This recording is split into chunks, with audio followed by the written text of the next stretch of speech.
Hi everyone, and welcome to a new episode of New Product Innovation.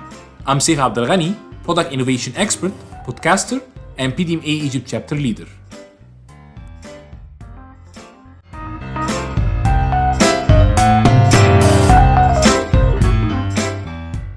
Welcome everyone to a new episode of New Product Innovation Podcast. Today we have two special hosts, Michael Hyzy and Bret Wardle. Michael is a distinguished product strategist, senior principal consultant at Dotry Business Solutions, and Bret is a product leader with over 15 years of experience in game and software management and adjunct instructor in Limont College of Computer Science. Welcome, guys. Thank you. Nice to be here. So today we're going to be talking about an amazing topic, so gamification in product management, and this is a great opportunity because you guys just released your new book, which is quite amazing. I've seen the outline. It's quite very nice. And I think first we want to understand what do you mean actually by gamification so that the audience can have some flavor of what the book is going to present. Yeah, so in short, gamification is really just using game mechanics, game psychology in non-game context. Like in its simplest form, that's it. And sometimes what comes to mind immediately is points, badges, leaderboards, but it's significantly more than that. It's using that psychology and using the way that people interact with fun and interact with games differently than they do with software to try to make software more enjoyable, more exciting, a little bit stickier, and increase engagement and really change any of the KPIs that we normally would look to change in our products that we design. Well, that's quite interesting. So if we're taking it from a historical context, right? So how does games evolve? And that evolution, how did it enter into the software product management and into product management overall? Yeah. I mean, really, like games are incredibly old. Sometimes we don't realize it, but games are 4,500 years old. Like we have the game of we found dice, like archaeological records of dice and playing cards, that same type of age. So games are forever old. They're as old as civilization is itself. And we enjoy them. We play them. We socialize around them. And a lot of that psychology is baked in. And it wasn't until obviously software came along, we started implementing it there, but you even see it in things like S&H green stamps in the 30s through 70s, Boy Scouting, Girl Scouting of America. They use the merit badge system, and those are all game type contexts. Those are the things that you would see in board games and card games from over 1,000 years old. And so it's kind of creeped its way in and gone a little bit unnoticed, but in our software, like we have a lot of these cues. It's really just starting to understand them better and know when we can use different types of mechanics to change the different types of KPIs that we want to enact change on. That's actually quite very interesting. So if we're looking at gamification, how does it stand today? And when you're talking mainly, it's mainly software product management, and we're going to go into that part in the later stage, but how has it been accepted by different industries, especially in the software product management, so fintech and other specific subcategories as well? Yeah, that's a good question. I think a lot of times we interact with gamification and we don't even know it. We're all on social media platforms, right? Like the like button and sharing and these like social cues. These were written about in the 80s in the book Influence, right? And it's, Facebook, MySpace, the initial social media platforms took those concepts of social interaction and digitized them, right? We like getting liked for something in person. It's like, oh, Mike, I like that you did that, right? On Facebook, I see the little clicks and they add up, right? And now there's a point system that I could say like, oh, I got 106 likes on this, right? I must be doing something great on social media, right? Like, so that's part of gamification that we may not think of that as gamification, but it is in our everyday lives on social media. Now, I would say the best example and possibly overused example of gamification is Duolingo. Right? If anyone's ever tried to learn a language, Duolingo has mastered the art of gamification, right? They take something that is incredibly difficult to do and they make it fun. And then again, that is at the core of gamification, right? Why do we use game mechanics for non-game situations? To make it fun. And Duolingo did that in a very structured and engaging way that allowed millions of people across the globe to learn a new language, right? That's awesome. In the fitness industry, Nike Plus, right? Nike uses gamification. We talk about how Strava does it in our book. Being able, so if I'm on a route on my bike, I see who has the fastest time on that route while I'm biking it, and that usually gets me, a little kick to try to beat their time, which never happens, but I do try, right? So it encourages, some extra healthy behavior. And we talk about a lot of the bad ways gamification can be used in the book too, right? Like, gambling, integrating like sports betting at professional sports clubs, the psychology behind how casinos are designed, right? Like there's kind of good and evil with gamification, and we tend to focus on here are all the good things that you could do with it. Because it really is in every aspect of our lives. Starbucks, right? They use points to get free coffee, but then there's also challenges. They're like, hey, if you buy 3 of these drinks this week, we're going to give you a 4th one for free, right? So they do a really good mixing up the different ways. So Actually, this is inspired the point that recently LinkedIn launched the collaborative articles you've seen, and they are trying to put that kind of badge as an incentive for everyone to try and add more information. So it becomes really something that we see every day, and businesses are trying to adopt that in a very good way to grow their business, also grow the community as well. So if we're talking about the ethics part specifically, so how do we take the ethics and the planning and the balance part? Because if gamification is used in the wrong way, it can have severe consequences, not just on the user, but also on the business. Yeah, I mean, from my perspective, one of the things I kind of use to differentiate that like good and bad ethics in gamification is I go back to like doctors have the Hippocratic oath, right? Like, and as a designer, as a product leader, like we're more or less the same. That first rule, first do no harm, is like the first part of the Hippocratic oath. Like to me, that's where gamification stands. Like start by doing no harm. Do nothing that should cause harm to your user. Like don't put them in a situation that could, I mean, obviously, we don't want to endanger people, but don't put them in a situation where they could become addicted to a product or they could put themselves where they're harming themselves or others, and use positive reinforcement. Like there's very, very few instances in gamification and product design where negative reinforcement is the best route to go. It's almost always positive reinforcement. And so that's kind of the thing that keeps me clear is don't use anything that puts them into harm's way or into a situation where they're not doing something that is in their best interest as the user.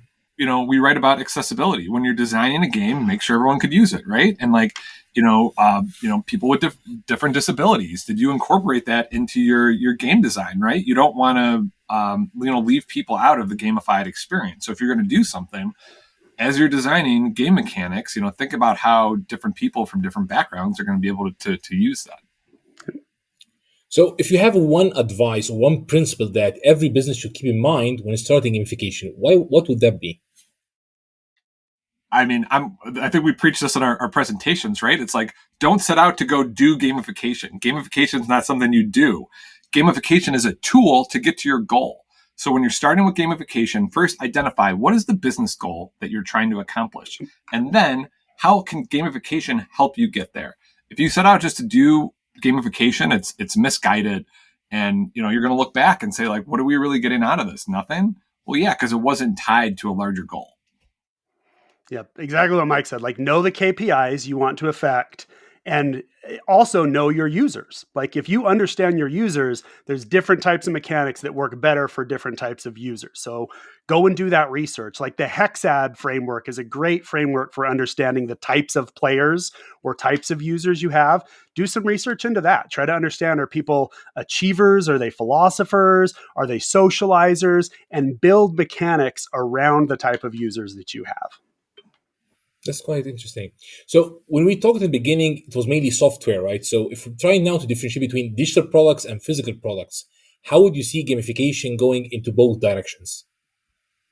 I've worked in the international fitness manufacturing community before. So the software that I was responsible was integrated in your phone, was integrated in the treadmills and ellipticals and the gym management software system. So I saw that, marriage of software and hardware for the overall experience of the user, right? The gym goer, the gym manager, etc.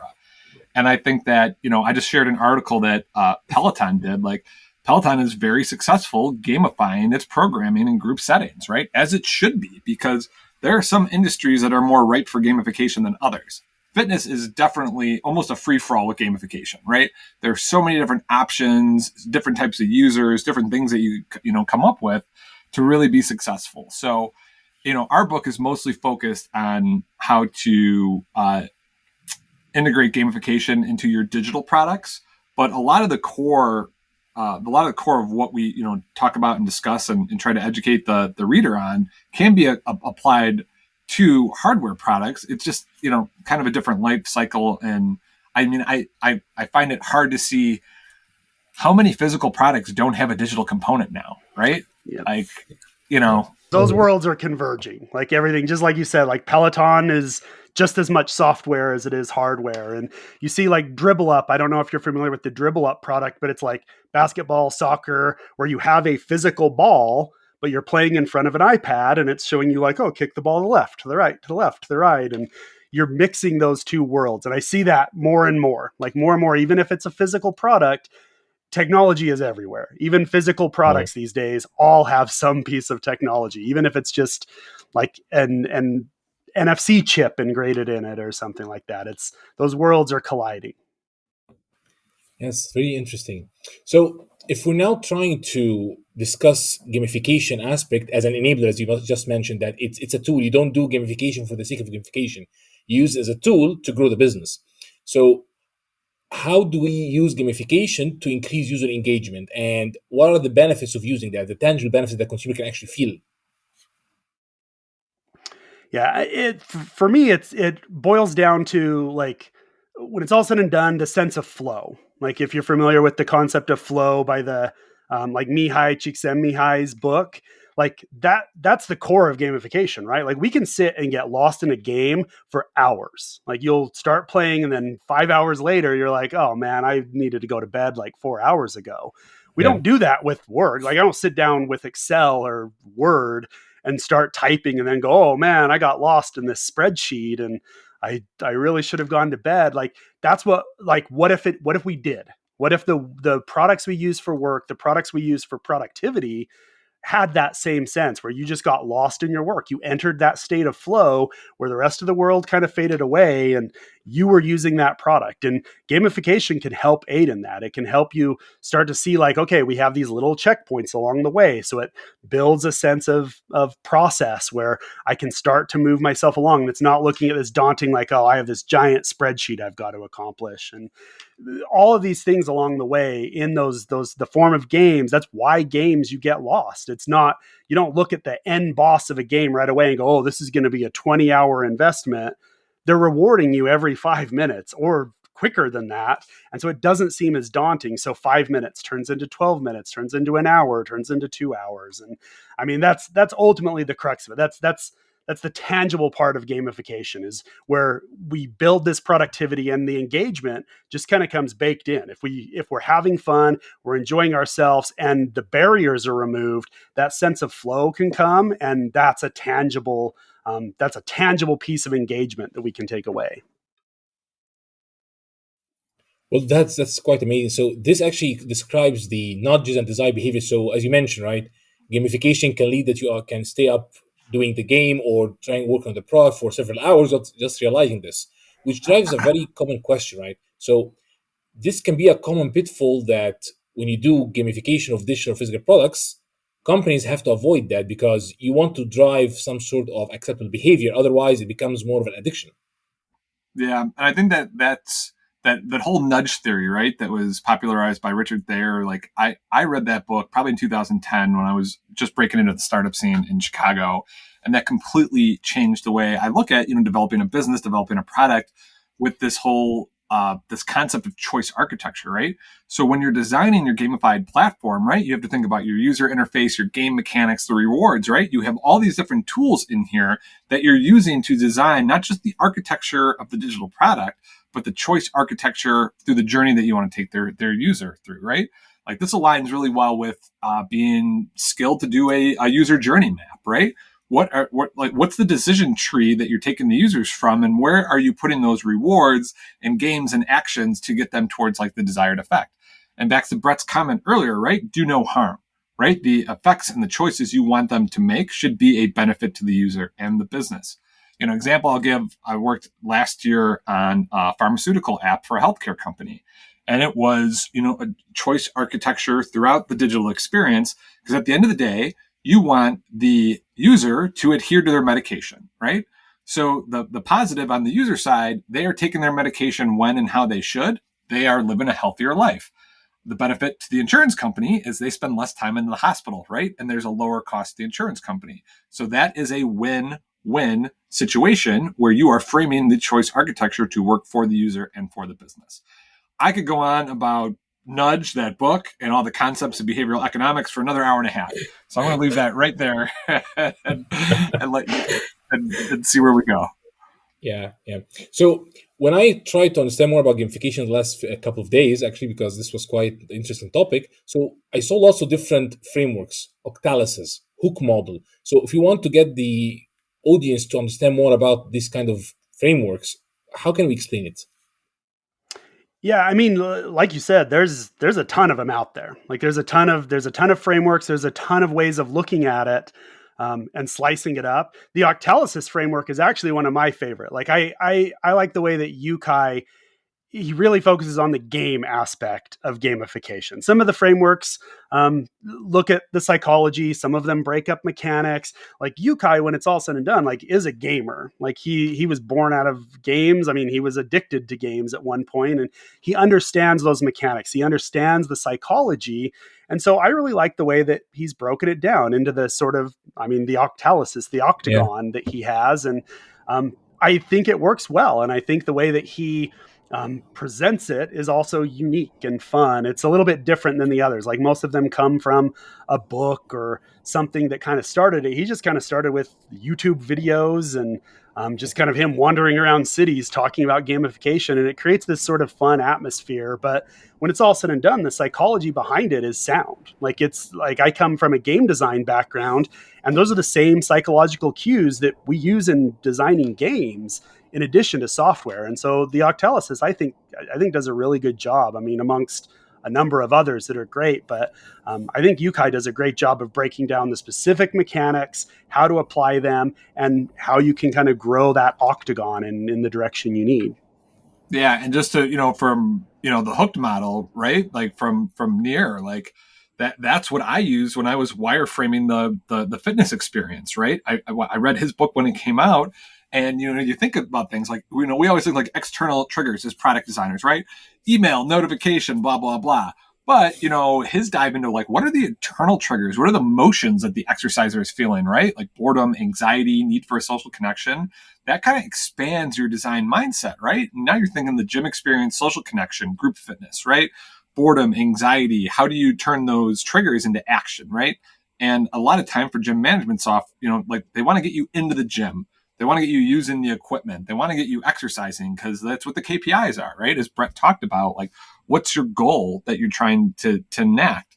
And then, variable rewards, like we'll go into leaderboards a little bit later, but there's the social awards, right? Like, hey, I got this badge, like I could lift 200 pounds, bro, right? Like you have so much material to work with different rewards and different types of rewards to keep it fresh and amusing. So I just want to end on the fact that you, Kai, and Nir both endorsed our book. Like, can you imagine how great that made us feel, right? As we both looked up to each of them, and we've Yeah. literally used their thought leadership to build incredible products in our careers. And not only did they read our book, but they recommended it. Like that, I think that was like the biggest win that we could hope for out of this. That's a great accomplishment. Congratulations, guys. So, if we're looking at this, so the psychological aspect part plays a great deal inside the gamification aspect. So, designing a reward system, having that kind of social engagement, and the game psychology aspect. So, if you're looking now at the innovation happening in the gamification trend, I think in the last few years we've been seeing companies applying different ways. What would you say would be the sort of a trend that you see upcoming on the horizon in terms of gamification? I mean, now you have generative AI and gamification takes it to the next level, like pun intended, because I mean, I've been doing research on this. I'm writing a couple articles. One of them we're looking at how HR is using generative AI for training. Like you could create characters and thought patterns and speech for conflict training. Let's say that you have a high risk environment, like being in somewhere that's dangerous or in a restaurant that's busy. Now you could put on VR and go into a completely immersive environment in virtual reality and do your training there that doesn't affect the key aspects of the business. That's wild. We'll talk about rewards and leaderboards and how gamification at its core can't be static because then it gets boring and people leave, right? With generative AI now, like the specificity of rewards that you give to a person, right, is and how you continually to ship them using large language models, like this is the next decade in gamification is going to be on a different level with access to the technology that we have today. Yeah. I mean, in addition to VR, like the AR space is absolutely crazy. Like once brands, and it's already happening, brands are starting to familiarize themselves even more and more with that mixed reality.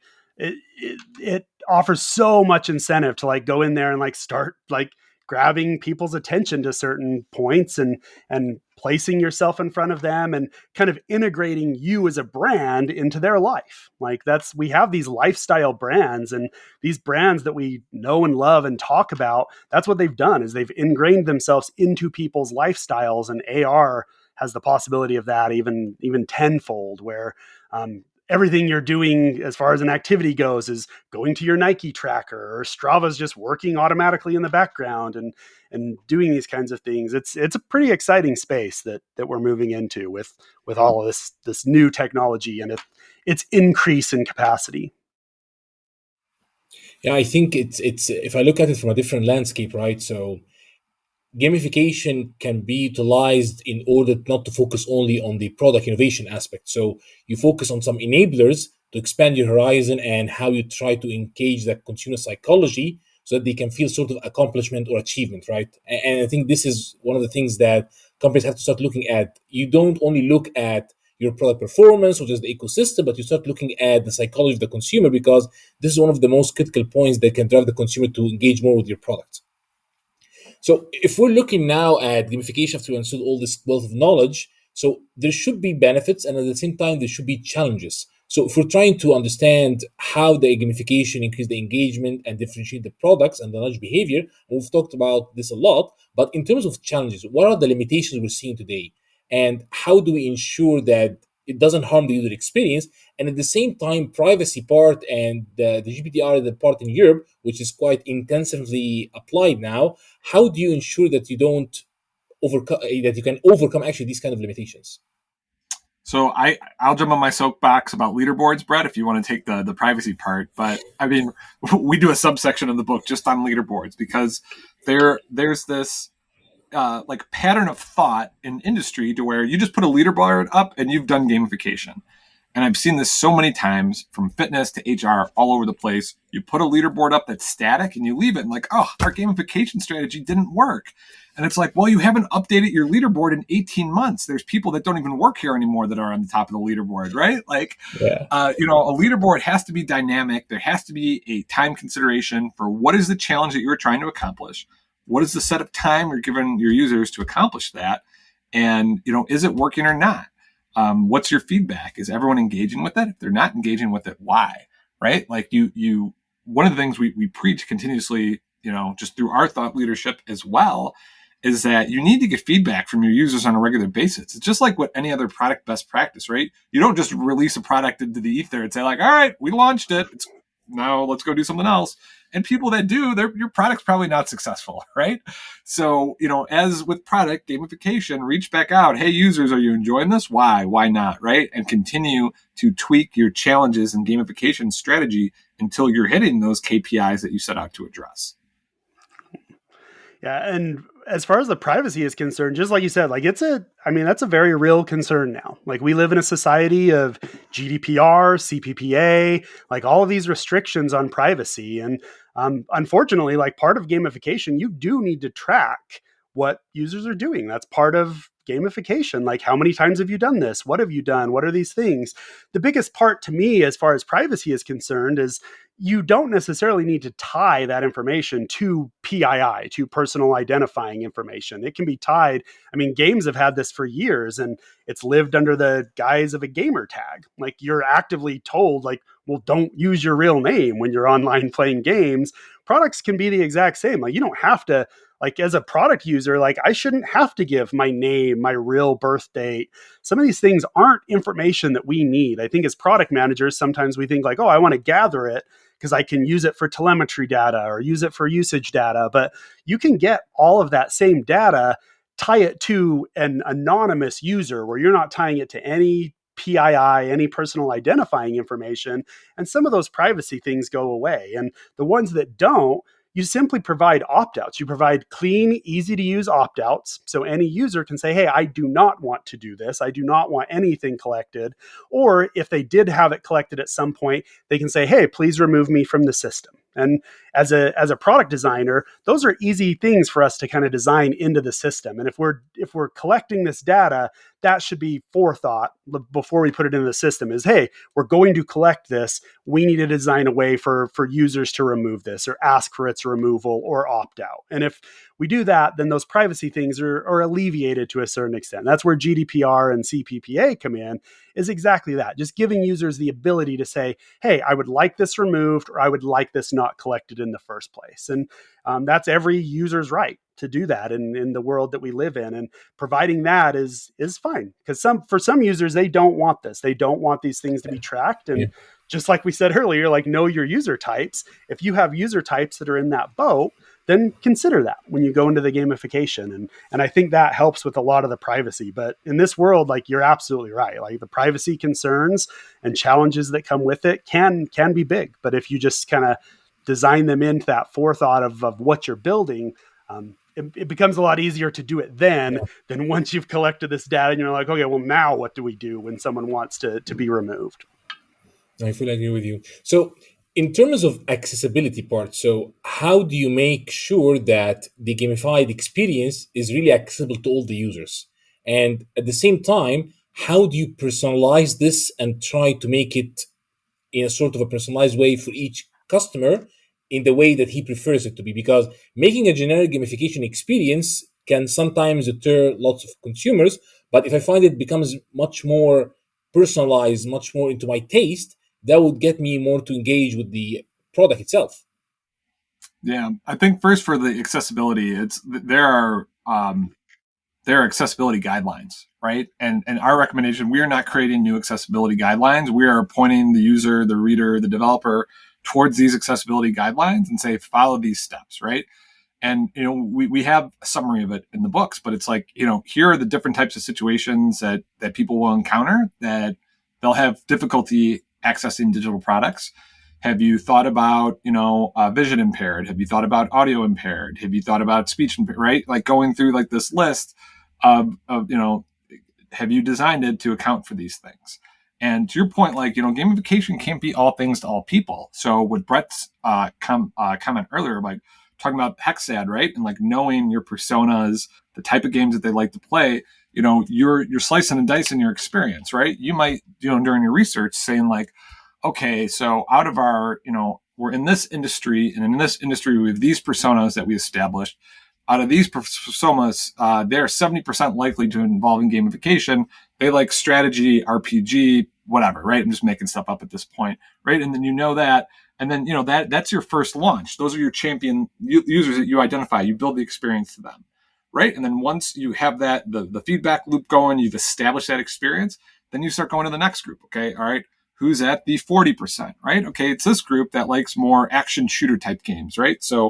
So, and they have these goals, right? So how can we start incorporating those experiences in? You go, again, this is where a lot of people fail, because they try to do all things for all people at once and no one's satisfied, to where, you really focus, like, building the experience for personas. Does this, the second iteration, does it fit? Who are you going to jump on?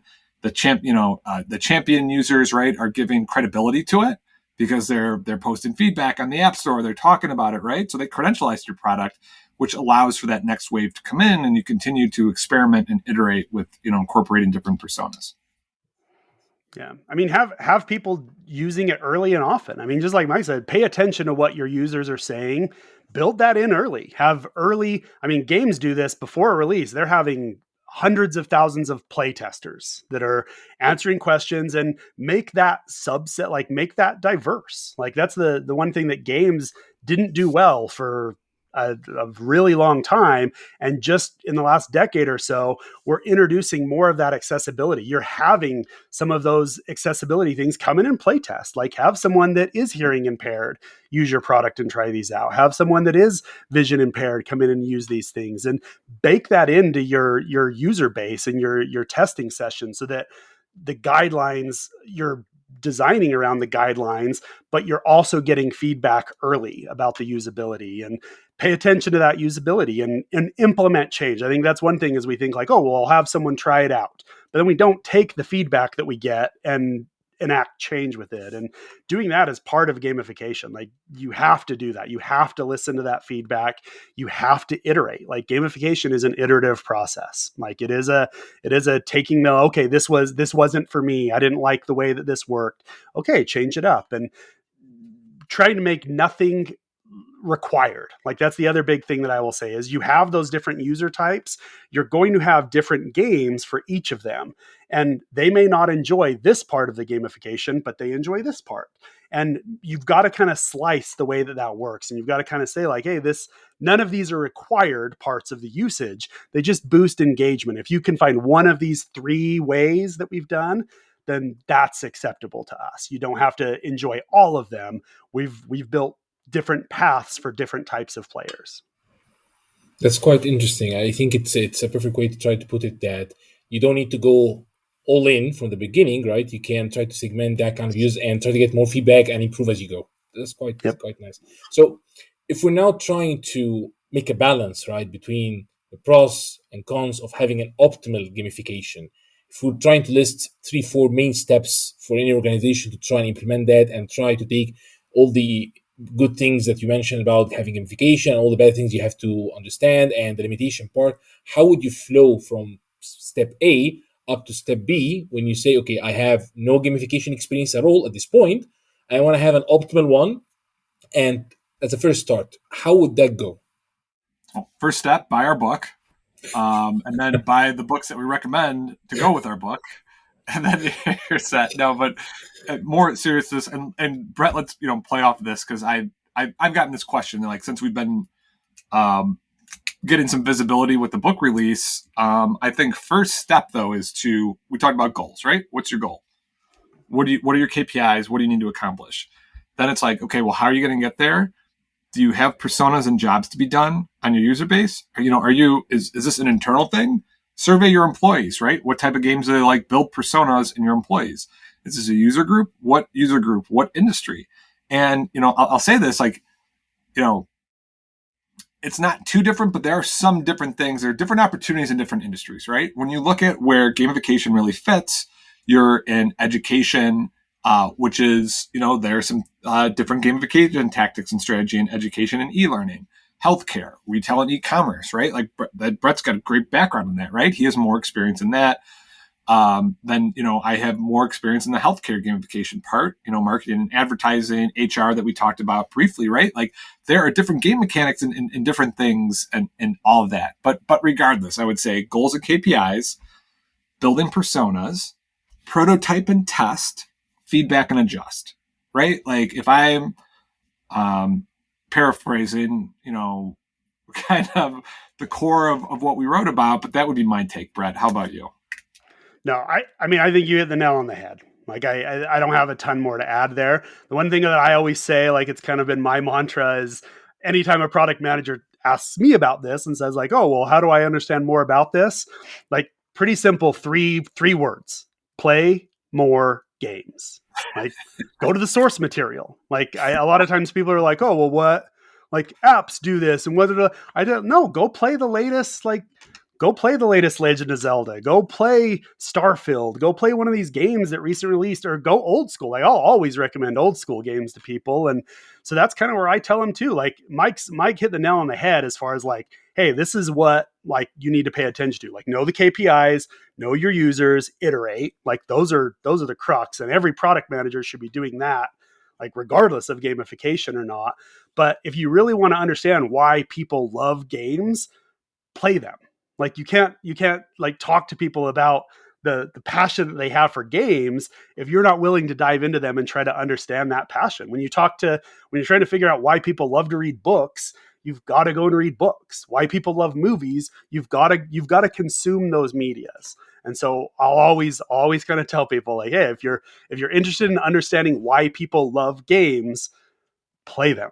Like, go and play more games. I think this is a very interesting point, because I come from the home appliance industry, and if I'm trying to think about it, again, at the end of the day, interacting with a refrigerator or a washing machine or a cooker, but you try to think this is a normal thing to interact, and having gamification there can be quite difficult. But thinking about it, no, actually trying to link this to something that consumers care about, like today we see everyone talking about sustainability. trying to save more energy, trying to have less material usage. So if you're actually trying to understand the consumer behavior with the appliance and you're trying to give them sort of badges or some good notification or something to share on their social media that you have participated in, like having the result of one more planted tree in the environment, for example, that kind of things can enhance and improve their behavior when dealing with the appliances as well. And this is quite interesting. And also in the education part, as you mentioned, we find that when you have courses that are set for free but they have digital badges, people are actually going to finish the course to get the badge part. So it's more like the incentive aspect that gets users actually to finish things, because sometimes when we have things that are more of a freemium, you guys start and then, okay, maybe it's not really that much, I have other things to do. But when you have something like an end goal which is incentivized by something like gamification, it becomes more uh how to say, more incentivized to finish it at the end. Yeah, I mean, perfect example. Yesterday, Sunday, supposed to be day off, and I started this Google class about generative AI like a month ago. And I'm like, I have 2 hours left to just get this badge for my LinkedIn profile. I might as well just go do it. And I just went 2 hours reading videos, taking the test just to finish off that because I wanted the badge. Right? I'm like, I already put whatever 4 6 hours whatever into this certification, and to understand, the complexity of generative AI, right, which isn't easy unless you are a PhD mathematician, and might as well finish it. So because I want that badge. So yes, I agree with you. That's perfect. So if we're now going more into product managers and trying to understand, so as a product manager, if we're trying to discuss how gamification can actually fit inside the toolkit, you mentioned something very interesting: play more games, right? Try and understand how the game mechanics work and how can that fit into your industry, into the product you're kind of playing. So if we want actually to try and use that as differentiation, what more can we add or give a product manager to use in his toolkit? Well, I think you're exactly right in saying it's part of our toolkit. Like, I think that's the first step is understanding like this is just a tool to enact change in our products. Like, if we can take that step back and acknowledge that, I think that's a huge part. Like, people think, like Mike said earlier, like, you don't just enact gamification for the sake of putting gamification in our products. Like, it is a tool to influence behavior. Like, you need to know what exactly you are trying to influence. And so go in and try to understand that. Try to understand, okay, this is the KPI we want to change. How can we do that? Is this something that if we reward users in a certain way, will it enact that change? Is it that we need to have some type of guidance? Is it that they don't care about the rewards? They just don't know how to accomplish what we want them to accomplish. And so just being able to dissect and understand that, I think, is a big part of it. Because a lot of times we think, oh, gamification, well, we'll just add a leaderboard and it will make our product sticky. Like, that's not the case. Like, you need to know what it is you want to change and how to change it. It's prescriptive, right? Like, it's not something that you just apply and it just changes the things you think will Yeah. magically change. So that's the biggest part that I would say is like product managers just need to learn to understand, to dissect those things and say, hey, a little bit further, we need to dive into this a little bit further, just like we would with any feature. Like, we do this with all the other features we talk about in our products. It's gamification is no different. It's just a tool in your toolbox. We have these other things. Okay, well, we could solve our conversion issue with marketing, or we could solve our checkout flow by introducing a Venmo or a PayPal or something. Maybe that increases conversion. We have different tools in a toolkit. Gamification is just one of them. It's just another one that you can add to that kit. And think about it that way. Think about it as, hey, there's a lot of ways we could slice this pie. Gamification is just one of them, and in some cases, it might be the best one. Yeah. And just like to echo that, so after working with Bret and his experience as a video game developer, and we're talking about, we're writing this book, like I started, his advice to me is like, really start thinking about these things when you're playing the game. And in our presentation, we have a couple different examples of games that we like, right?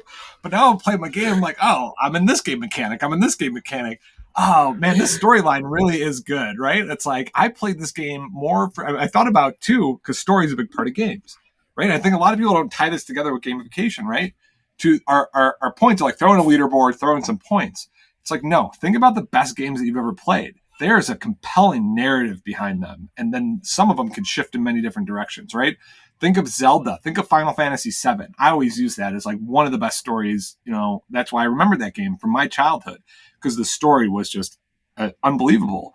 And then, you get to The Witcher Wild Hunt, while your decisions dictate the storyline, right? There's hundreds of different outcomes that you could have based on the moral choices, you make as the Witcher. And then there's the side romances in the game, being a game, right? Like now I went back and I played The Witcher just to understand it. I was like, oh my God, like no wonder why this is like a 300-hour game, because all the different storylines, the open world, the different game mechanics, like, right? Like that to me, go play a game like that. God of War, incredible storyline between a father and son, right? And their trials and tribulations, like amazing storyline. It's kind of like, you have good gameplay and a good story to keep you playing that. And we bring that up a lot too. It's like, it's not just the game, right? It's a story behind the game. And in our case, what we're writing about is the story behind your product. What's your story?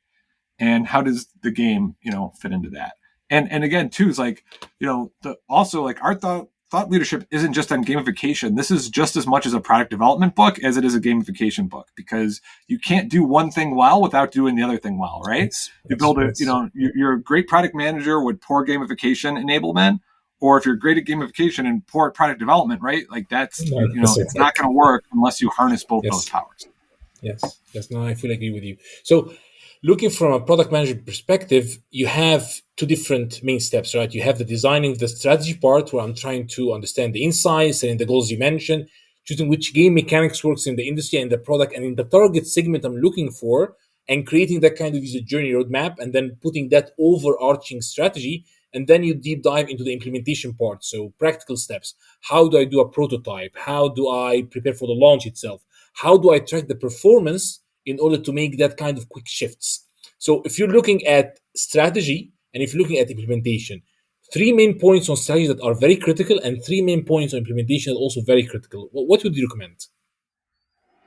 I mean, for me, the most important, like when you're getting to that point of implementation, is make sure that you have your data collection, your telemetry set up so that you can track what's going on. A lot of times you implement it and then it's one of those like, oh, well, we've got to wait 30 days to see how that affects conversion, or we wait for those numbers to roll in.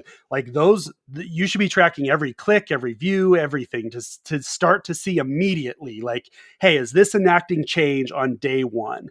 And build that into the implementation process. A lot of times it becomes a forethought where it's like, oh, well, we'll check it later down the road and see how it affects conversion. But I mean, I've worked on teams that have 7 product managers working on this thing. And it's sometimes kind of hard to say, okay, well, over the last 30 days, our conversion went up by 0.5%.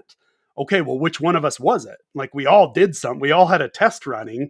So who's going to get the credit for that test? And if you don't have that telemetry set up, if you don't have the tracking set up, it's really hard to be incredibly iterative on that. And so, I mean, that's the one bullet point I always give when you get to implementation is make sure that that's part of the process. Make sure that as you're writing your requirements, as you're building out the cards in your product management software, make sure those tasks are in there. Make sure that some developer is putting in that tracking implementation, because you're going to need it very, very quickly. You're going to need to be able to track on a daily basis, especially if you're tracking something like a daily average users or click views on an e-commerce site. Like those things move really, really fast. You've got to be able to react quicker than 15 or 30 days. Yeah, just to add to that, like we literally have a whole chapter in the book called Selling Your Gamification Strategy, because throughout the 7 years I've been doing this, whenever I bring it up, there's automatic reaction like, oh, we're not including games, like that's childish, right? Or 100 other responses to gamification for people that don't understand it. Yet you go look at the academic journals, which we highlight in our book, like there's been proven statistical research studies about how gamification has improved healthcare, how gamification has improved education, how gamification improves HR, right? Like there's 100 statistics that we have in the book that prove gamification does help hit these goals and KPIs. But people will immediately sometimes brush it off. So you have to have a strategy. So when you have an idea for gamification, you have to build an argument about it. We take this into the pyramid principles, right? And we break it down and say, hey, go into your situation, to your boss, stakeholder, whoever it is, say like, we should do gamification to get our user engagement up 20%. And here's why. Argument one, I've done our research and our user base fits these personas that like this type of game. Argument two, the tech, we have this much available resources, what our engineers would be able to do it in this timeline. C, right? And you come in, with these arguments. And that's the first point. Craft your argument to leadership. Second point is know thy audience too, right? What does your boss want? What do the stakeholders want, right? If you go in being like, we want to increase user engagement by 20%, and they have no interest in that, they're like, nope, get out of here, right? If they're trying to hit financial metrics, right? And you could say, like, hey, we're going to increase conversions 15%, and that's going to add another $600,000 to your bottom line this year. Gamification's magic, right? Gamify everything. Let's do it, right? So, we kind of turn it like the Dale Carnegie principle, like how to win friends and influence people, right? It's product management. I still believe is, the core of it is emotional intelligence, right?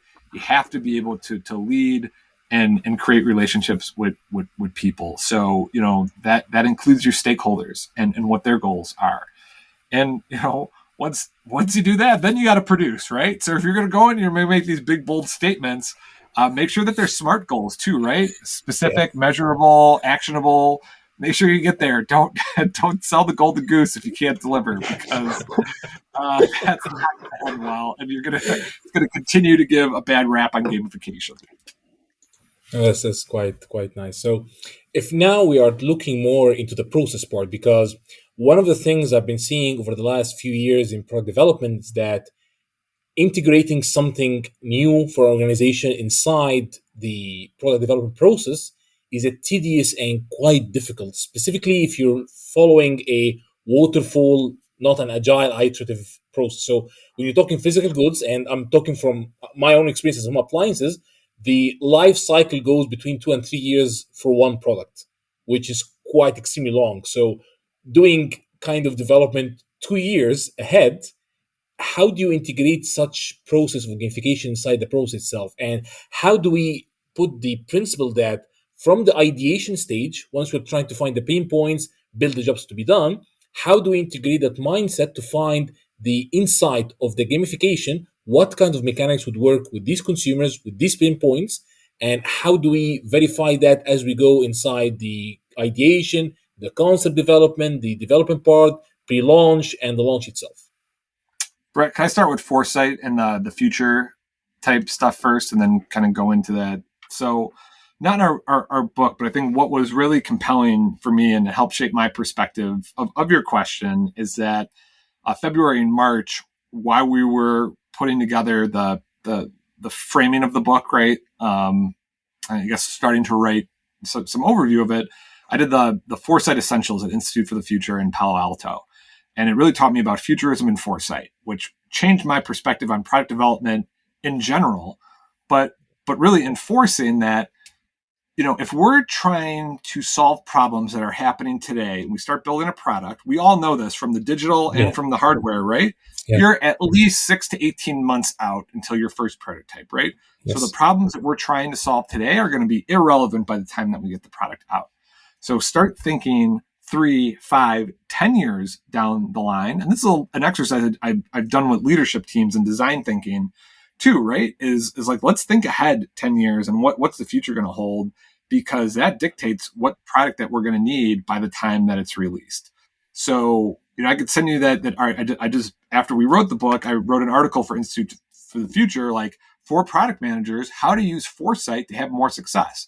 Because we want first mover advantage, right? We want to be the first on an innovation. We want to be the open AIs and, I was thinking of social media examples. I'm not going to give any of them credit, but we'll just say we want to be the open AIs of the world, right? They're disrupting things. So yes, I think that's important. And then Bret, I'll let for the rest of that. Yeah, I mean, for me, ultimately, it's ROI, right? It's return on investment, and that kind of becomes the king of everything. Like if you can show that there is a return on investment, that's where you can start building. Like that's where you can gain traction. That's where you can say, hey, if we invest this part, we can get this return. And obviously the return and the investments are wild cards sometimes, and Yes. Yes. looking ahead can be the tricky part. But just like Mike said, like think about where this will be when you get to that point of release. When you're getting back to that return, where is this going to stand? Are users going to have this problem?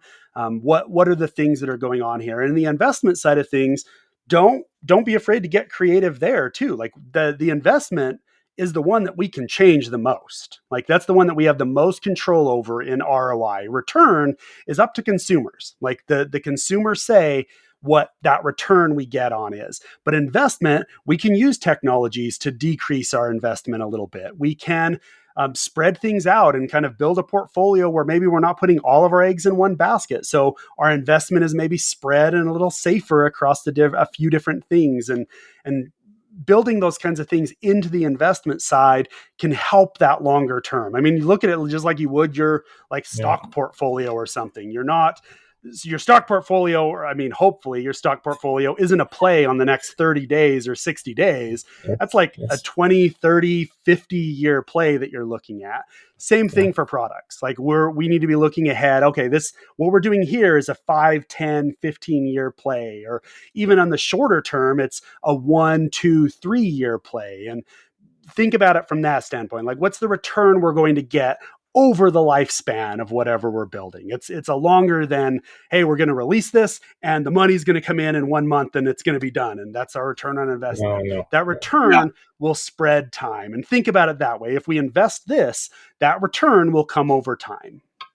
Yep. I thought about that for our book. It definitely did not happen.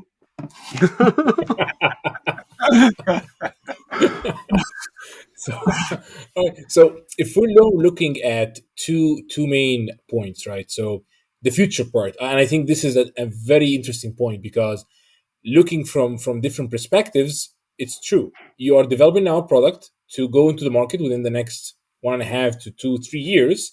And if you are working on a solution that may become obsolete in the next period because either there's a disruptive technology or the enablers has changed or the landscape has completely shifted, right? But if you're trying to now discuss projection for the gamification concept itself 10 years ahead from now, what are the trends aside from OpenAI that you're seeing that, or from AI or generative AI itself, that you are seeing that are going to be impacting that? So generative AI is disrupting every single industry now in all aspects. But if we're trying to understand, are there some other drivers of change, upcoming trends that can actually be an outcome because of generative AI? How would that look like? Yeah. So in forecasting, we do an exercise called STEEP: social, technology, environment, economic, and policy. Right. So these are the five main sources that drivers of change influence. So when you think about like what social policies are going to change, gamification, we talked about, just the need for society to always be engaged, right? So take OpenAI out of it, just technology in general, right? I need more and more and more. I need content, like keep me busy, right? That's going to be a continual trend, right? Especially with generations. Like I didn't have my first cell phone until I was in college, right? And I Yes. would never text people because I wasn't gonna, like, the whole button's too confusing. Call them, right? Like it's different now. Like, my daughter's 2 and she knows how to work an iPad, right? Like it's like these generations grew up with technology. Yes. When you look Yes. at the technology part, different than OpenAI, Elon Musk is putting chips in people's, prototypes and brains now, right? There was an article or a concept that Institute did for the future. They said a day in a life of fully emergent technology. And it's a point of view as people are walking through and you're going into the grocery store and there's digital ads popping up like Yes. in your Yes. environment, right? And we're like, now we're living in a quasi technology world where, Brett, like, you got to think about AR. Like, yeah, AR has just as much as potential and danger as VR does, right? Yes. Yes. Google Yes. Glass 2030, where everything's popping out. So like that technology will trend. I mean, and then there's a risk of over gamification, right? Yeah. Constantly being rated on what are you doing and what's your score. Almost like how Uber rates you as a passenger, right? Yes. It's like, oh dang, that one comment to that one Uber driver really crashed my score down. I'm a 4.6 now, right? So always you got to be, which is, there's some good parts to that, but environment. So we talked about, one of the leading factors and possibly dangers of our generation is going to be climate change, right? Whether you believe it or not. Yeah. Yeah. So, it doesn't matter what you think about it. The people that do want to change it will be doing things about it, right? So the environmental factor will play in to say, there's an example I used on a presentation of Honda or Toyota, one of the car companies. You have a driver score, right? In a hybrid car, it's like, how much gas do you use, or maybe it's an electric. How many miles did you go without needing a charge because you don't hit the accelerator hard and slam on the brakes, right? And you get a driving score. So you're gamifying environmental practices, like hopefully being rewarded for recycling. In Michigan, you get money back when you recycle, right? I mean, there are some of these plays that are already in. Economic is, I think you could look at how you could save money by gamification, right? The Starbucks, the rewards, things like that. And then policy, what Bret mentioned about privacy. As privacy laws change, so will the ability to get user data, and that depends how we make games. So there's a lot of different drivers of change throughout these 5 areas that will dictate, right, what the future of gamification looks like. I mean, some of the like social scores and that honestly like scare me to death. Like I'm a fan of Black Mirror, and I watch those episodes, and every single episode I'm like, yep, this is real, this could happen, and this is terrifying. And so honestly, like that's why I like to me, like that all centers around those like points, badges, leaderboards. Like if that's the way we view gamification and society and say, hey, these are the things we do to increase engagement, that's where we're headed. Like if that's how people adopt it, and what we think the end all of engagement is a point, a badge, a leaderboard, they can be scary. Like that's where we're headed. And so trying to go those like not necessarily other directions, but look at these other mechanics. Like Mike said, storytelling. Like storytelling is an incredibly underutilized game mechanic in product development. Like we very rarely tell stories. Like Duolingo, I think, does it well. Like they kind of like set you up to say like, hey, you're learning this language, and there's a narrative behind learning this language. We have things like Habitica is another great example where we can get into the storytelling of doing things. And so trying to capture those other types of mechanics outside of points and badges and leaderboards are crucial to me, because if we get into just those sorts of aspects, that's kind of the direction we start heading. You build one of my favorite things in game design is emergent behavior. And it's the idea of someone using a system for something other than its intended purpose. But like if you get to like Uber's a perfect example, like you start looking at people's Uber scores as like hiring decisions or something like that, where you're starting to use like, hey, this is information about a person and we're using it for something other than its intended purpose, can be incredibly dangerous. It can be a very like frightening area that we start to get into. And so, I mean, games have this for good. You look at a Minecraft and people are using Minecraft for all sorts of stuff besides just playing a game.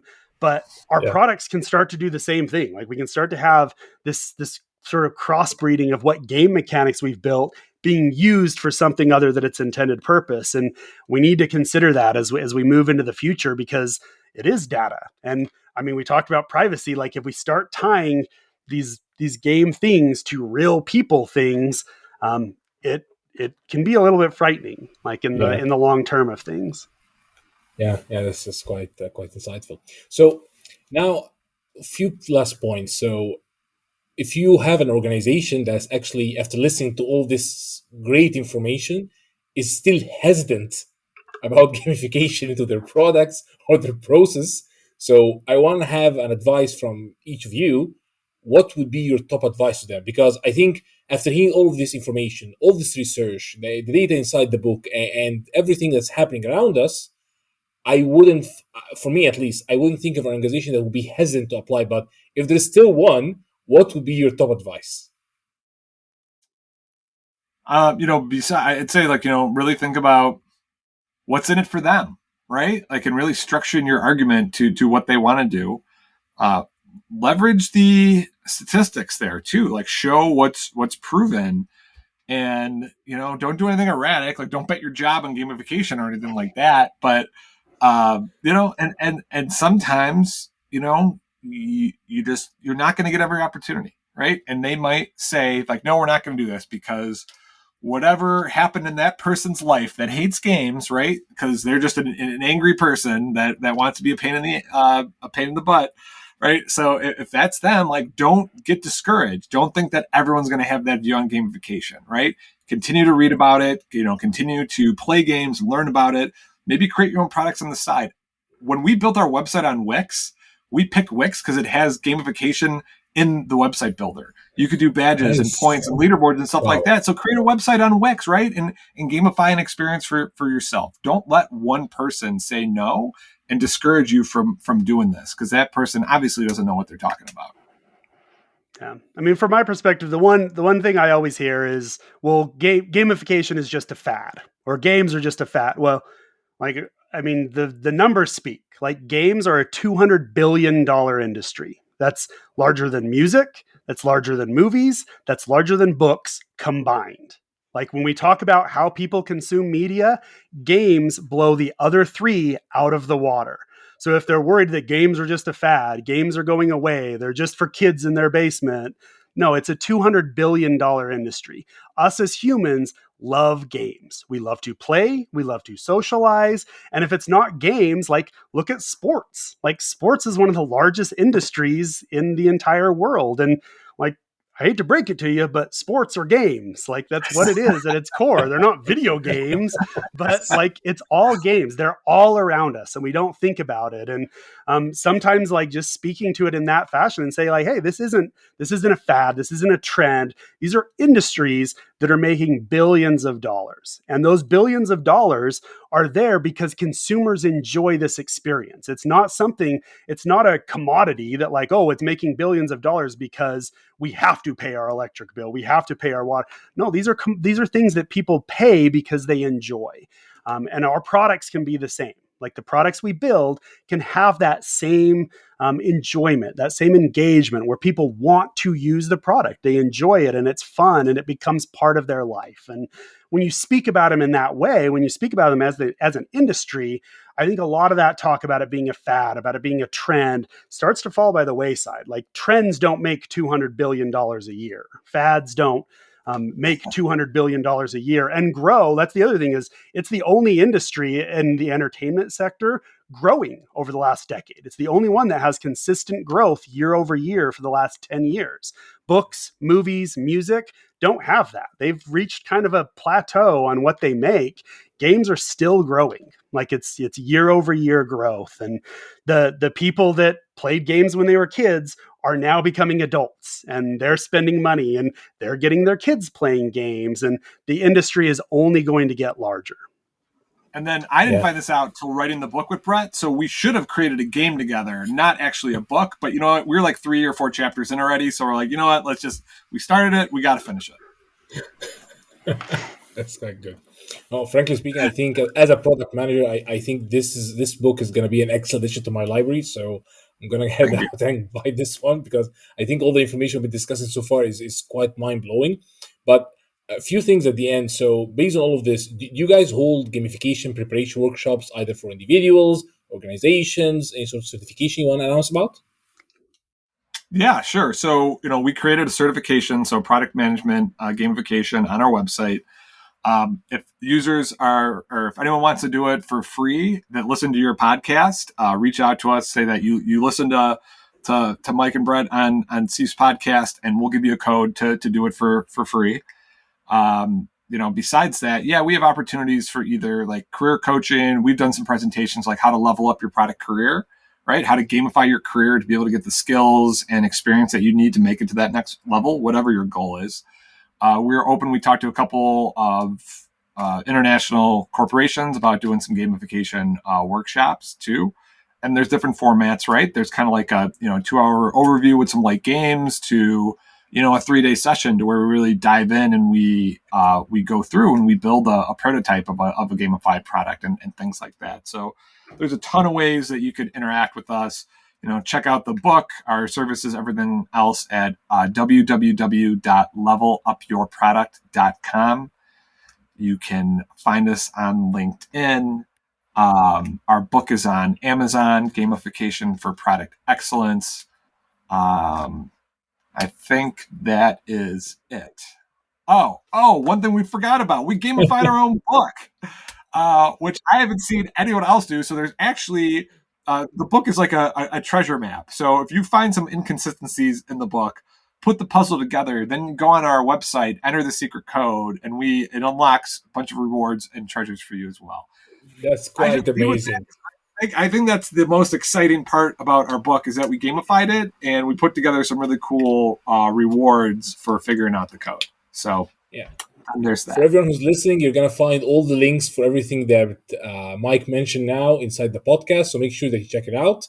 And I think one key important aspect, because as you know, everyone knows today, the economy is going downside everywhere across every industry.